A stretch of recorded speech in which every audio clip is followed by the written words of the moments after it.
Hi, my self पीके शर्मा। आज हम बताने वाले हैं आपको मेडिकल ट्रांसक्रिप्शनिस्ट के बारे में। ये बहुत ही अच्छी जॉब है और आपको ऑल ओवर इंडिया में कहीं पर भी ये मिल जाएगी। कहीं पर कोई हॉस्पिटल हो, कोई डायग्नोस्टिक हो, वहाँ पे ये जॉब बहुत ही आसानी से मिल जाती है और इस जॉब की जो वैकेंसी है बहुत ज़्यादा रहती है, बहुत ज़्यादा डिमांड रहती है। क्या करना होता है इसके बारे में समझ लीजिए। जो मेडिकल ट्रांसक्रिप्शन का काम है, ये आपको किसी हॉस्पिटल में अगर डायग्नोस्टिक सेंटर है तो वहाँ पर मिलता है, और अगर कोई बहुत बड़ा हॉस्पिटल है तो वहाँ पर एमटी के दो काम होते हैं। एक होता है डायग्नोस्टिक के अंदर, जैसा हमने पहले ही बताया, और दूसरा होता है डिस्चार्ज समरी बनाने की, यानी कि आईपीडी में। इसका मतलब एक डायग्नोस्टिक सेंटर में आपको काम मिलेगा और दूसरा आपको आईपीडी में। तो जो डायग्नोस्टिक में आपको काम मिलता है उसमें क्या करना होता है, देखिए। उसमें एक डॉक्टर होते हैं जिन्हें हम बोलते हैं रेडियोलॉजिस्ट। तो रेडियोलॉजिस्ट क्या करते हैं, अल्ट्रासाउंड करते हैं, एक्सरे की रिपोर्ट बनाते हैं, सीटी स्कैन की रिपोर्ट बनाते हैं और एमआरआई की रिपोर्ट बनाते हैं। तो उनको रिपोर्ट बनाने के लिए एक टाइपिस्ट की ज़रूरत होती है और उस टाइपिस्ट को ही मेडिकल ट्रांसक्रिप्शनिस्ट कहा जाता है। मेडिकल ट्रांसक्रिप्शनिस्ट के पास क्या क्या क्वालिफ़िकेशन होनी चाहिए। Medical transcriptionist 12th pass out किया है, चाहे किसी भी स्ट्रीम से, बस। उसके बाद अगर ग्रेजुएशन किया है वेल एंड गुड, नहीं किया है कोई दिक्कत नहीं, आईटीआई डिप्लोमा कुछ भी किया है तो इससे होता क्या है ना, इस डिग्री से जो 12th के बाद की डिग्री है उससे बस ये होता है कि person is mature, he knows the thing thoroughly. Okay, यानी कोई भी जानकारी आपको अगर कुछ समझाया जाए तो आप समझ सके, मतलब इतने पढ़े लिखे अगर हैं तो काम हो जाएगा। स्किल क्या होना चाहिए, स्किल में है आपकी इंग्लिश टाइपिंग। हिंदी टाइपिंग नहीं आता कोई दिक्कत नहीं है, लेकिन इंग्लिश टाइपिंग आनी चाहिए। इंग्लिश टाइपिंग में आपकी स्पीड जो है वो अराउंड 25-30 इतना वर्ड पर मिनट है, मतलब 30 वर्ड पर मिनट अगर है एवरेज तो आपका काम हो जाएगा, इसमें जॉब मिल जाएगी।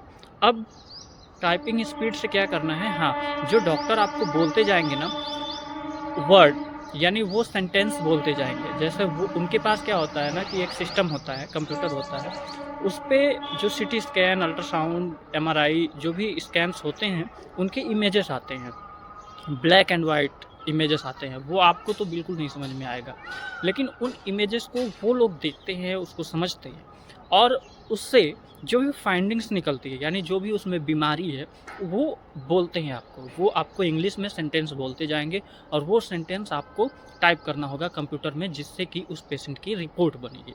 समझ आया? तो आपको वो रिपोर्ट टाइप करना है। जैसे फॉर एग्जांपल मैं बताता हूँ, मान लीजिए किसी पेशेंट का अल्ट्रासाउंड हो रहा है और उस पेशेंट का वो जो रेडियोलॉजिस्ट है ना वही उसकी जांच करेंगे, अल्ट्रासाउंड करेंगे, तो वो जैसे उसका लीवर चेक करेंगे तो देखेंगे कि लीवर की साइज़ बढ़ी हुई है, पेशेंट को हिपैटोमेगैली है, तो वो आपको बताएंगे कि liver is in large in size and so grade 1 fatty infiltration. अब ये जो सेंटेंस उन्होंने बोला है इसको आपको तुरंत टाइप करना उस पेशेंट के रिपोर्ट में, है ना।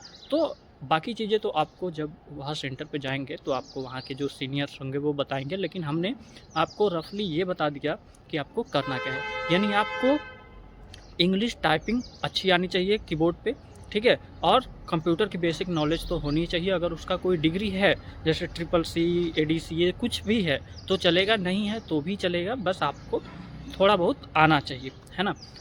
क्योंकि अगर थोड़ा बहुत आता है तो आप एज अ फ्रेशर ज्वाइन कर लेंगे, धीरे धीरे वहाँ पे सीख लेंगे।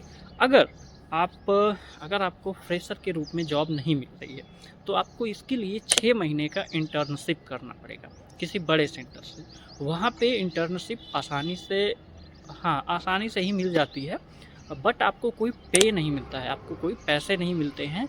तो आपको फ्री ऑफ कास्ट उस कंपनी में काम करना होगा 6 महीने तक, और 6 महीने के बाद वो आपको एक सर्टिफिकेट प्रोवाइड कर देंगे, एक्सपीरियंस लेटर, कि आपने वहाँ पे 6 महीने तक काम किया है, काम सीखा है। और उसके बाद हालांकि आप खुद ही स्किल्ड हो जाएंगे तो फिर उसके बाद आपको जॉब आसानी से मिल जाएगी। लेकिन मैं तो यही रिकमेंड करूँगा आप एज अ फ्रेशर ही ज्वाइन कर लो, है ना। किसी भी सेंटर में कम सैलरी पे 8,000 10,000 जो भी मिले कर लो, और उसके बाद वहीं से सीखना शुरू करो। अपना एग्जांपल मैं बताऊं तो जब मैंने ज्वाइन किया मुझे कुछ भी नहीं पता था, कंप्यूटर भी नहीं आता था, मेडिकल वर्ड्स भी नहीं आते थे और इंग्लिश टाइपिंग भी नहीं आती थी, लेकिन ज्वाइन करने के बाद ही सारी चीज़ें सीखी और आज सैलरी काफ़ी हाई है। और अभी जो हम हैं लखनऊ में मेदांता हॉस्पिटल, काफ़ी बड़ा हॉस्पिटल है इंडिया का, वहाँ पे काम कर रहे हैं। और मेरा तो इसमें बहुत अच्छी अपॉर्चुनिटी है और सबसे बड़ी बात ये है ना कि इसमें जो सैलरी है और जो ग्रोथ है वो बहुत ही अच्छा है, मतलब वो होता रहेगा। और जैसे आप कंपनी स्विच करते हैं तो आपको और अच्छी सैलरी मिल जाएगी, लेकिन हाँ, इसमें आपको काम करना पड़ेगा, है ना। डॉक्टर रहेंगे तो आपको काम करना पड़ेगा, इसमें दिमाग बहुत ज़्यादा लगाना पड़ेगा, हर चीज़ देखनी पड़ेगी, बहुत ही सीरियस होकर के ये काम करना है। ऐसा नहीं कि जॉब लग गई आकर के कुर्सी पर बैठे हैं, क्योंकि पेशेंट की ज़िंदगी का सवाल होता है। आपने 25 को 25 सेंटीमीटर भी कर दिया ना, तो बहुत बड़ा फ़र्क पड़ता है ना, बहुत दिक्कत हो जाती है। तो बहुत ही ध्यान से इस काम को करना पड़ेगा। और हाँ, इसके लिए और भी बहुत ज़्यादा अपॉर्चुनिटीज़ है, जैसे अभी हम छोटे शहर से बड़े शहर तक आ चुके हैं और यहाँ से भी आगे जाने के लिए बहुत सारे मेरे रास्ते खुल गए हैं, बहुत सारी चीज़ें अब मुझे पता चल रहा है धीरे-धीरे।